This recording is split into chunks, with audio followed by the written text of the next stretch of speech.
The meaning of the movie author Orpheus for reading 5 minutes published 7.10. 2019 updated 7.10. 2019 Joseph Kosinski's movie Oblivion, makes us think about the primacy of spiritual values over material values. The plot of the movie Oblivion, the ship Odyssey is traveling to Titan. The crew is in the sleeping compartment, immersed in sleep. Flight manager Sally awakens pilots Jack, Harper and Victoria to go on a reconnaissance mission to a sudden unidentified object. When the ship begins to veer off course and is attracted by the space body, Jack detaches the sleeping compartment with the crew and sends it into Earth orbit. The space alien Tess consumes the ship carrying Jack and Victoria and clones them, wiping their memories and reprogramming their brains. Jack's clones start a war with Earth, thinking they are fighting aliens and that the remaining humans have left Earth and live on Tess. After the atomic bombings of the planet, Tess begins downloading water, explaining to the clones that it is a source of energy to relocate people from Tess to Titan.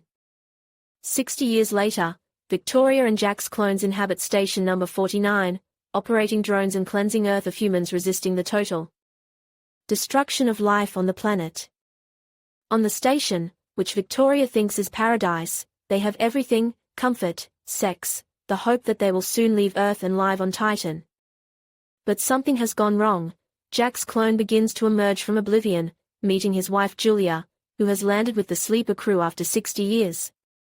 Jack dies but destroys the Tet, and the humans start their life on the planet from scratch. Secret signs and symbols that reveal the meaning of the movie. It would seem that the movie is an ordinary fantasy with a dashingly twisted plot, special effects and a happy ending. But, gradually, along with the release of Jack Harper's clone number 49 from Oblivion, the viewer notices symbols and signs that make him think. Jack clone number 49 secludes himself in an area outside of Tet's control, where he has built a cabin by a lake with clear water. It is a secret place for his musings and memories related to an unknown yet very familiar girl. He dislikes the cold comfort of the station, devoid of coziness, the annoying double-checking by Victoria and Sally's liaison officer. In the ruined library, Jack finds a book about the exploits of the Roman hero Horus and reads the verse, "And there is no death more honorable, that thou wouldst accept, for the bones of your forefathers for the temple of the gods." The words from Songs of Ancient Rome will symbolize the future fate of Jack.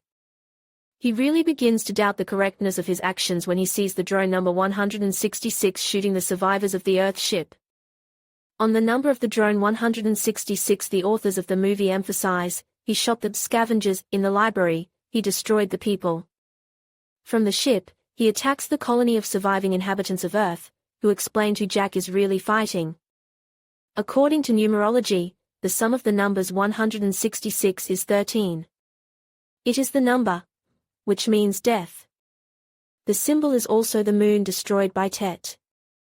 The moon is the feminine, a love, and reflexive knowledge of the world, or religion. By destroying the moon, Tet intended to deprive the clones of Jack and Victoria of their spiritual beginnings, love and religion.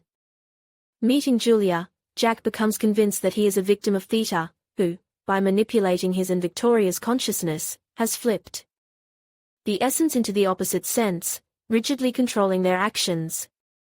The number of Jack's awakened clone is no coincidence, 49. There are 49 words in the Latin prayer to God. This number is also found in Buddhism.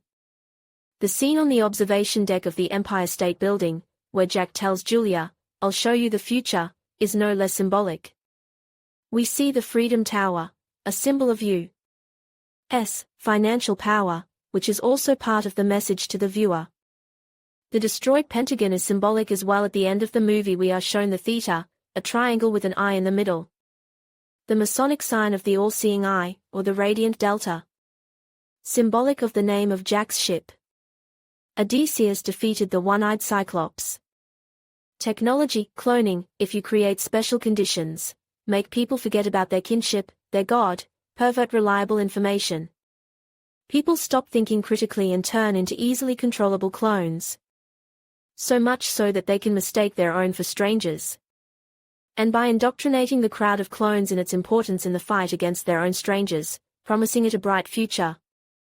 It is possible to keep it in oblivion for some time.